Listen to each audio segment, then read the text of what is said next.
మరో బ్రేకింగ్ లో చూస్తున్నాం. ఎన్టీఆర్ జిల్లా తిరువూరులో దారుణం చోటు చేసుకుంది. ఇంటర్ విద్యార్థినిపై ఓ యువకుడు అత్యాచారానికి పాల్పడ్డాడు. విస్సన్నపేట మండలం నూతిపాటు గ్రామానికి చెందిన మైనర్ విద్యార్థినిపై అత్యాచారానికి పాల్పడ్డాడు. 2 నెలలుగా ప్రేమ పేరుతో అదే గ్రామానికి చెందిన యువకుడు వేధింపులకు గురి చేస్తున్నాడంటున్నారు. యువకుడికి మరో 2 యువకులు కూడా సహకరించినట్లుగా సమాచారం. ఈ నెల 10వ తేదీన స్నేహితులతో కలిసి బాలికపై అత్యాచారానికి పాల్పడ్డట్టు పోలీసులు నిర్ధారించారు. ఎవరికైనా చెప్తే చంపేస్తామని యువకులు బెదిరించారు. బాధితురాలి ఫిర్యాదుతో నిందితులపై పోక్సో కేసు నమోదు చేశారు పోలీసులు.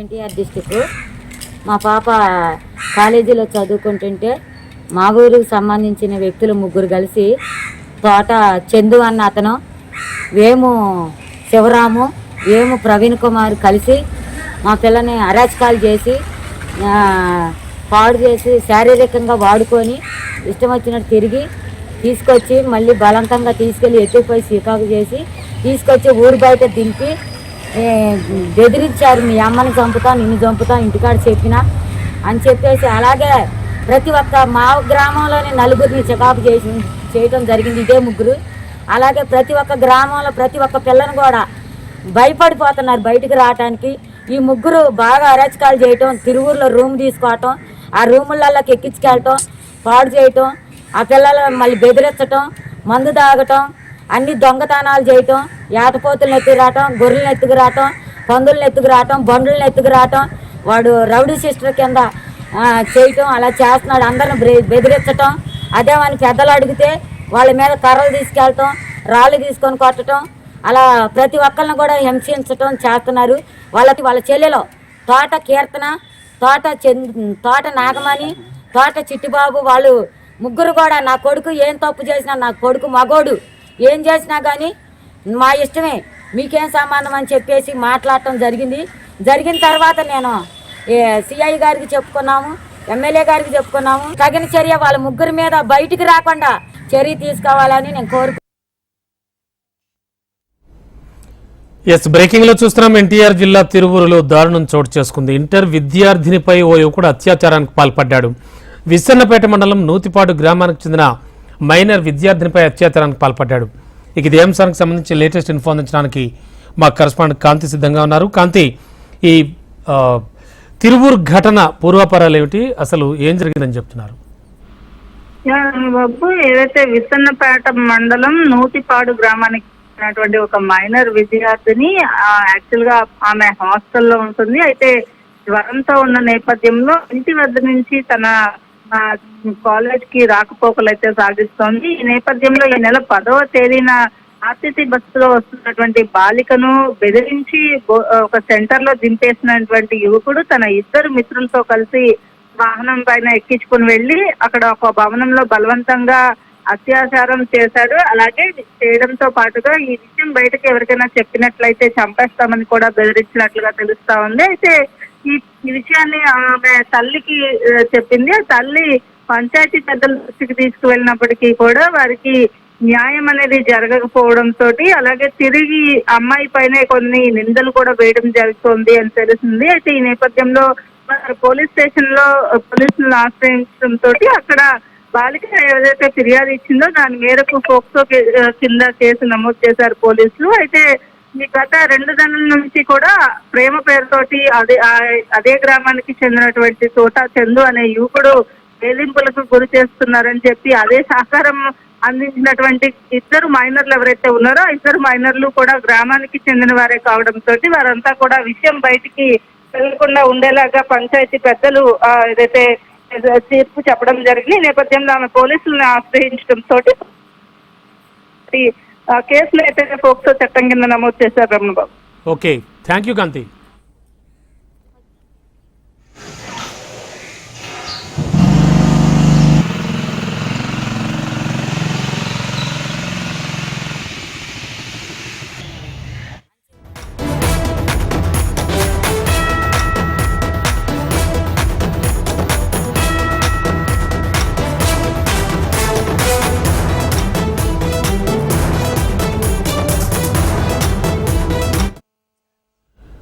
మరో బ్రేకింగ్ కోల్కతా హత్యాచార ఘటనకు వ్యతిరేకంగా ఢిల్లీలో వైద్యులు నిరసన ప్రదర్శన నిర్వహించారు.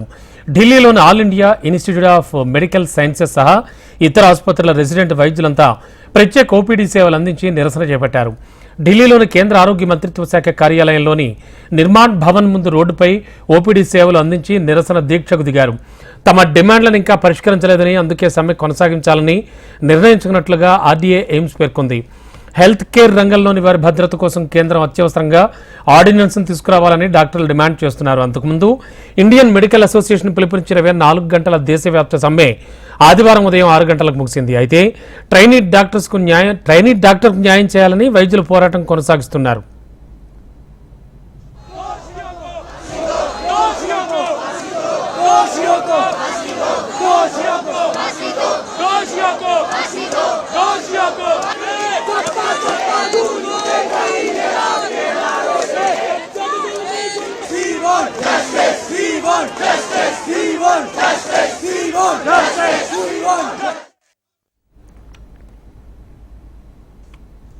सारे के सारे दिल्ली गवर्नमेंट हॉस्पिटल्स है, जैसे एम्स, सफदरजंग, आरएमएल, एलएचएमसी, यूसीएमएस, सारे के सारे। अदर देन दैट बाकी दिल्ली गवर्नमेंट हॉस्पिटल्स है, जितने भी हॉस्पिटल्स के जो रेसिडेंट डॉक्टर्स है वो यहाँ आ रहे हैं और यहाँ पे बैठ के हम ओपीडी देखेंगे एंड हम यहाँ सेफ्टी फील कर रहे हैं, हम इसीलिए यहाँ आए हैं। एक्चुअली इतने सारे प्रोटेक्शन आप देख रहे हो, हम हॉस्पिटल में सेफ फील नहीं कर रहे हैं, उसके लिए गवर्नमेंट से इतनी डिमांड मांग रहे हैं, हमारे लिए एक ले आओ। एंड जो कोलकाता में जो हुआ है उस लड़की के लिए जस्टिस के लिए यहाँ पे हम तब तक जस्टिस नहीं मिल रहा है, तब तक यहाँ पे हम बैठेंगे। यहाँ पे ऑलमोस्ट 1500 रेसिडेंट्स तो आए हैं। वहाँ पे सारे departments, specialities, medicine, surgery, obs gynae and plastic surgery, ये सारे ओपीडीज यहाँ पे चलेंगे। यहाँ पे हम अरेंज कर देंगे, अभी अरेंज करेंगे, अरेंज करके हम लगवा देंगे। अभी ओपीडी स्लिप्स वगैरह, ओपीडी स्लिप्स, उसके साथ हम बैठ के यहाँ पे जो भी ओपीडी दिखाने के लिए आ रहे हैं उनको हम यहाँ पे इलाज कराएं। आज का तो आज डिसाइड हुआ है, कल का प्लान क्या है करके हम वहाँ पे सारे आरडीएस के साथ हम डिसाइड करके फिर आगे प्लान करेंगे। हम सारे के सारे न्यू मीडियाज में कल ही अनाउंस किया था, आपको पता है। कल एक जॉइंट फोरम का जो नोटिफिकेशन हमने सारे ट्विटर पे एंड सारे मीडिया पे हमने रिलीज किया था। हम पहले एक दिन पहले रात को ही इन्फॉर्म कर रहे हैं, अगले दिन का प्लान क्या है करके हमने रात को इन्फॉर्म कर दिया, आज आ जाएंगे। यहाँ पे अभी 8 अस्पतालों के डॉक्टर आ रहे हैं, सभी की आरडीए धीरे धीरे यहाँ पे इकट्ठी हो रही है। हमने यहाँ पे हमने डिसाइड किया है कि जो भी मरीज हमें यहाँ पे आके दिखाना चाहता है, हम यहाँ ओपीडी चलाने को बिल्कुल तैयार हैं। हर डिपार्टमेंट की जो भी मरीज यहाँ पे आके दिखाना चाहता है, हम बिल्कुल तैयार है देखने को। मंत्रालय से आज बातचीत होने की उम्मीद है, इसलिए हम यहाँ इकट्ठे हुए हैं कि जब पिछली बार हम इकट्ठे हुए थे शुक्रवार को, तब कोई कंक्लूजन नहीं निकला था। तो आज हम उम्मीद कर रहे हैं मंत्रालय से कि अपनी तरफ से वो कोई इसका सोल्यूशन निकालेंगे।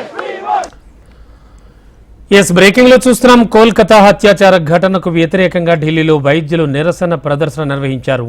ఢిల్లీలోని all India institute of medical sciences సహా ఇతర ఆసుపత్రుల రెసిడెంట్ వైద్యులంతా ప్రత్యేక ఓపీడీ సేవలు అందించి ఈ నిరసన చేపట్టారు. ఇదే అంశానికి సంబంధించి లేటెస్ట్ ఇన్ఫో అందించడానికి మా కరెస్పాండెంట్ శిరీష్ ఢిల్లీ నుంచి లైవ్ లో సిద్ధంగా ఉన్నారు. శిరీష్, ఏం జరుగుతోంది? నిరసన ఇంకా కొనసాగుతుందా? ఎయిమ్స్ కావచ్చు, ఇంకా మిగతా ఇన్స్టిట్యూషన్స్ లో ఉన్న వైద్యులంతా కావచ్చు, వాళ్ళ ప్రధాన డిమాండ్ ఏంటి? ఏం జరుగుతోంది అసలు? రమణ, ఆగస్టు 9వ తారీఖున కోల్కతాలోని హాస్పిటల్లో జరిగిన ఘటన తర్వాత దేశం మొత్తం కూడా అట్టుడుగుతోంది. ఇటు రెసిడెంట్ డాక్టర్లే కాకుండా వైద్యులతో పాటుగా సామాజికవేత్తలు, అదేవిధంగా సెలబ్రిటీలు అందరూ కూడా ఏకతాటిపైకి వచ్చి న్యాయం చేయాలని చెప్పేసి కూడా డిమాండ్ కూడా చేస్తున్నారు. కానీ సిబిఐ విచారణకు అప్పగించినప్పటికీ కూడా రాష్ట్ర ప్రభుత్వం సహకరించడం లేదని చెప్పేసి కూడా ఆరోపణలు కూడా వినిపిస్తున్నాయి. గత కొద్ది రోజులుగా ఢిల్లీలోని నిర్మాణ్ భవన్ ముందు, కేంద్ర వైద్యారోగ్య శాఖ కార్యాలయం ముందు డాక్టర్లు నిరసన కూడా తెలియజేస్తున్నారు. ఈరోజు వినూత్నంగా రోడ్లపైకి వచ్చి ఓపీడీ సేవలు కూడా అందిస్తూ తమ యొక్క నిరసన కూడా తెలియజేస్తున్నారు. సెంట్రల్ ప్రొటెక్షన్ యాక్ట్ అనేది కూడా తీసుకురావాలి, డాక్టర్లకు భద్రత అనేది కూడా కల్పించాలనేది వీళ్ళ యొక్క ప్రధాన డిమాండ్. అయితే ఢిల్లీలోని వివిధ హాస్పిటల్లో పనిచేస్తున్న కొంతమంది తెలుగు డాక్టర్లు మనతో ఉన్నారు, వాళ్ళతో మాట్లాడే ప్రయత్నం చేద్దాం. చెప్పండి, మీరు ఏ హాస్పిటల్లో పనిచేస్తున్నారు, ఏంటి, ఎందుకు గత కొద్ది రోజులుగా ధర్నా చేస్తున్నారు? కేంద్ర ప్రభుత్వం సిబిఐకు విచారణను అప్పగించింది కదా, రాష్ట్ర హైకోర్టు విచారణ అప్పగించింది హైకోర్టు, కేంద్ర ప్రభుత్వం కూడా కాదు. విషయం ఏంటంటే ఒక కేసు మాత్రమే సిబిఐకి అప్పగించారు. దాని తర్వాత మాబ్ లించింగ్, వ్యాండలిజము, హాస్పిటల్ మీదే 100-200 మంది వచ్చి మాబ్ వచ్చి అటాక్ చేయడం, ఇవన్నీ దారుణం అనమాట. అంటే ఎవిడెన్స్ ట్యాంపర్ చేయడానికి లోకల్ గవర్నమెంట్ ఎంతకైనా తెగించేటట్టే ఉంది. సో అక్కడ ఉన్న మిగతా రెసిడెంట్లు అందరికీ కూడా ప్రొటెక్షన్ లేదనే కదా ఇప్పుడు అర్థం. అంటే ఈ రోజు రాత్రి ఎవడన్నా పోయి అటాక్ చేయొచ్చు. సో ఇవన్నీ ఫ్యూచర్లో జరగకుండా ఉండాలంటే కొంచెం స్ట్రాంగ్ ప్రొటెక్షన్ కూడా కావాలి మాకు కూడా. నిర్భయకు ఇదేం తక్కువేం కాదు. సో అప్పుడు ఎట్లా జరిగిందో ఇప్పుడు కూడా అంతే ధర్నాలు అవన్నీ జరగాలి. అంటే నెక్స్ట్ మాకు కొంచెం ఇది మీడియాకి అంతా కొంచెం దీన్ని కొంచెం బాగా హైలైట్ చేస్తే గవర్నమెంట్ కొంచెం యాక్ట్ తీసుకుంటే అప్పుడు కొంచెం నెక్స్ట్ ఫ్యూచర్లో భయపడతారు ఎవరన్నా కొంచెం యాక్ట్ చేయడానికి, వైలెన్స్ చేయడానికి ఇట్లంతా. సో ప్రివెన్షన్ ఇది. అంటే మీరు పనిచేసే ఏరియాలో ఎటువంటి సమస్యలు ఉన్నాయి? సెంట్రల్ ప్రొటెక్షన్ యాక్ట్ అనేది కూడా మీరు ఎందుకు ప్రధానంగా డిమాండ్ చేస్తున్నారు? ప్రతి హాస్పిటల్లో ఉంటాయి కొంచెం సెక్యూరిటీ ప్రాబ్లమ్స్. మా హాస్పిటల్లో కూడా షేడీ ఏరియాస్ కొంతవరకు ఉంటాయి, అన్ని హాస్పిటల్స్లో ఉంటాయి షేడీ ఏరియాస్. అట్లా కాకుండా కొన్ని హాస్పిటల్స్ అయితే మరీ ఎక్కువ దారుణంగా ఉంటాయి అనమాట. అంటే ఒక ఎగ్జాక్ట్ లా లేదు, ఎంతమందిని పెట్టాలి, ఎంత ప్రొటెక్షన్ ఉండాలి, ఒకవేళ ఎవడన్నా వచ్చి ఏమైనా చేస్తే ఏమి దేని కింద ఎఫ్ఐఆర్ ఎంత, అంటే నువ్వు ఏమే యాక్ట్ చేస్తావు అనే దాన్ని బట్టి కదా వాళ్ళు చేయకుండా ఉంటారు. స్ట్రాంగ్ యాక్ట్ ఏదైనా మాకు సపోర్టివ్గా ఉంటే జనాలు భయపడతారు, అప్పుడు మాతో నార్మల్గా కొంచెం రెస్పెక్ట్ఫుల్గా మాట్లాడతారు. ఇప్పుడు మాకు కూడా కొంచెం ఫ్రీడమ్ ఉంటుంది కదా, సేఫ్టీ ఉంటుంది. సేఫ్టీ ఉంటే మేము కూడా బెటర్గా ట్రీట్ చేయొచ్చు జనాలు ఏమన్నా. కేంద్ర ప్రభుత్వం మీ డిమాండ్లకు తలగినట్టుంది. ఆల్రెడీ హెల్త్ మినిస్టర్ చర్చలకు కూడా పిలిచారు, ఈ విషయాన్ని పరిశీలిస్తున్నామని కూడా చెప్పారు కదా. అంటే చర్చలకు పిలిచారంటే వారం రోజులు ధర్నా చేయాలన్నా, మరీ కొంచెం ఓవర్ అది. చర్చలకు పిలిచారంటే 2 వారాలు 3 వారాలు ధర్నా చేస్తేనే చర్చలకు పిలుస్తాము అంటే ఇనిషియల్గానే యాక్ట్ చేసి ఉండొచ్చు. ఇంకోటి ఏంటంటే ఈ అష్యూరెన్స్ అనేది కరెక్ట్ కాదనమాట. రిటర్న్ అష్యూరెన్స్ ఉండాలి, దాని మీద డ్రాఫ్ట్ కమిటీ వేసి ఏమైనా చేస్తే కదా మాకు కూడా కొంచెం కాన్ఫిడెన్స్ లేదు. 2019 నుంచి ఉంది సిపిఏ, దాన్ని కంప్లీట్ ఎప్పుడు ఇంప్లిమెంటే చేయలేదు ఇప్పుడు దాకా. అది అసలు యాక్టే రాలేదు. అది ఆ మినిస్ట్రీలో ఈ మినిస్ట్రీలో తిరుగుతూ ఉంటుంది. సో ఇవంతా ఇట్లా మూమెంట్ కొంచెం బాగా హైలైట్ అయితేనే వాళ్ళు కొంచెం యాక్ట్ చేస్తారేమో అని కొంచెం హోప్ అనమాట, అంతే. మీరే హాస్పిటల్ నుంచి వచ్చారు, ఏం డిమాండ్ చేస్తారు? నేను డాక్టర్ హార్మెల్ హాస్పిటల్ నుంచి వచ్చాను. మేము డిమాండ్ చేస్తుంది ఈరోజు ఒకటి, మా సిస్టర్ ఎవరైతే ఉన్నారో ఎలా జరిగింది రక్షాబంధన్, ఈరోజు ఆవిడికి జస్టిస్ జరగాలి. ఏదైతే కేసు సిబిఐకి వెళ్ళిందో సార్ చెప్పినట్టు ఒకటే వాళ్ళు సిబిఐ ఎంకరేజ్ చేస్తుంది, ఏదైతే జరిగిందో అది ఎంకరేజ్ చేస్తుంది. వాట్ అబౌట్ అంతమంది డాక్టర్స్ మీద జరిగిన దాడి ఏదైతే ఉందో అది ఎంత దారుణమైన దాడి. ఇప్పుడు మీరు 100 మంది నిల్చున్నప్పుడు ఎవరో ఎక్కడి నుంచి వచ్చారో కూడా తెలియకుండా వచ్చి మిమ్మల్ని కొడితే అది ఎంత దారుణమైన దాడి. అది గవర్నమెంట్ చేయలేకపోయిందనే కదా. అది కూడా వాళ్ళ ఎంక్వైరీలో యాడ్ చేయాలని, జస్టిస్ చేయాలని కోరుకుంటున్నాం. ఏదైతే సుప్రీంకోర్టు రేపు వాదిస్తున్నారో అది చాలా మంచి విషయం, వాళ్ళు అక్కడి నుంచి కూడా జస్టిస్ వస్తుందని ఆశిస్తున్నాం. రెండవది, సెంట్రల్ ప్రొటెక్షన్ యాక్ట్ ఎప్పటి నుంచో ఉంది, ఇంతవరకు ఇంప్లిమెంట్ అవ్వలేదు. ఒకటండి, ఏ స్టేట్కి ఆ స్టేట్ యాక్ట్స్ ఉన్నాయి, ఏ స్టేట్కి ఆ స్టేట్ డాక్టర్స్కి పలానా జరిగితే ఇలాంటి పనిష్మెంట్ ఉంది, ఇలా జరిగితే ఇలాంటి పనిష్మెంట్ ఉందని కొన్ని యాక్ట్స్ అయితే ఉన్నాయి. ఇప్పుడు మాకు ఏం కావాలంటే హోల్ ఇండియాలో సెంట్రల్ ప్రొటెక్షన్ యాక్ట్ ఏదైతే కామన్గా ఇలా జరిగితే ఖచ్చితంగా ఇలాంటి పనిష్మెంట్ ఉంటుంది అని ప్రజలకి తెలిసేలా ఒక గట్టి యాక్ట్ అయితే ఇప్పుడు మాకు కావాలి. మేము హాస్పిటల్లో ఉన్నప్పుడు కానీ డాక్టర్స్ కంటూ సెపరేట్ రిస్ట్రిక్టెడ్ ఏరియా ఉండాలి.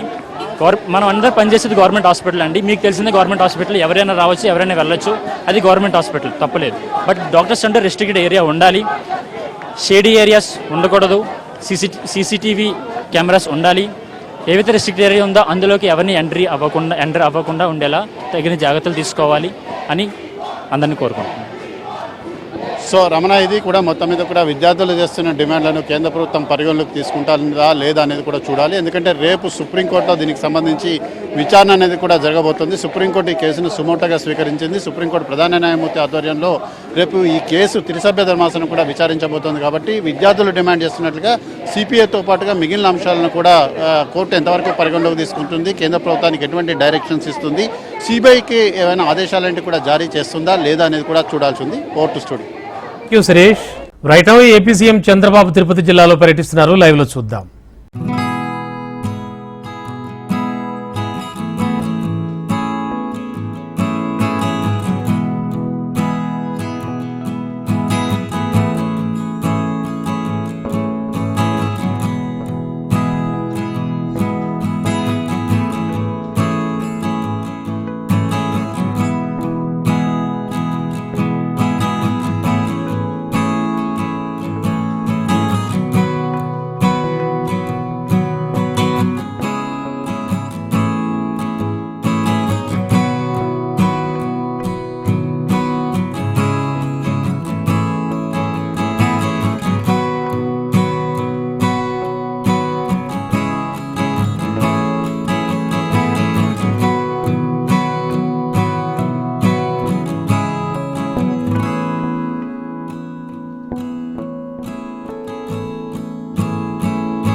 తిరుపతి జిల్లా శ్రీ సిటీలో పలు కంపెనీలకు శంకుస్థాపనలు చేశారు ఏపీ సీఎం చంద్రబాబు నాయుడు. ఇప్పటివరకు ఆ లైవ్ చూసాం. ఇక ఇవి బులెటిన్ విశేషాలు చూస్తూనే ఉండండి. హెచ్ఎం టీవీ వార్త ఆగదు, నిజం తాగదు.